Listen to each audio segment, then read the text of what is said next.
15 વર્ષથી પાલેજમાં જૂના અને જાણીતા computer, laptop, CCTV camera service, printer repairing તેમજ નવા અને જૂના કોમ્પ્યુટર લે વેચ કરનાર.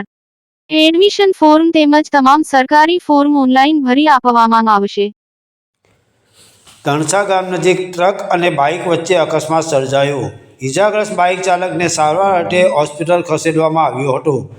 આમોદ તાલુકાના ધણસા ગામ નજીક નેશનલ હાઈવે 64 પર સોલાર પ્લાન્ટ પાસે વધુ એક ગંભીર અકસ્માતે હાઈવેની સુરક્ષા વ્યવસ્થાની પોલ ખોલી નાખી છે. માર્ગની વચ્ચે કોઈપણ પ્રકારની હેઝર્ડ લાઇટ, રિફ્લેક્ટર કે ચેતવણીના નિશાન વગર ઊભા રાખવામાં આવેલા ટ્રકમાં એક્ટિવા સવાર ઘૂસી જતા ધણસા ગામના 46 વર્ષીય સંજયભાઈ ભીખાભાઈ વસાવાને ગંભીર ઇજાઓ થઈ હતી. ઇજાગ્રસ્તને તાત્કાલિક 108 એમ્બ્યુલન્સ મારફતે આમોદ સામૂહિક આરોગ્ય કેન્દ્ર ખાતે લાવવામાં આવ્યો હતો.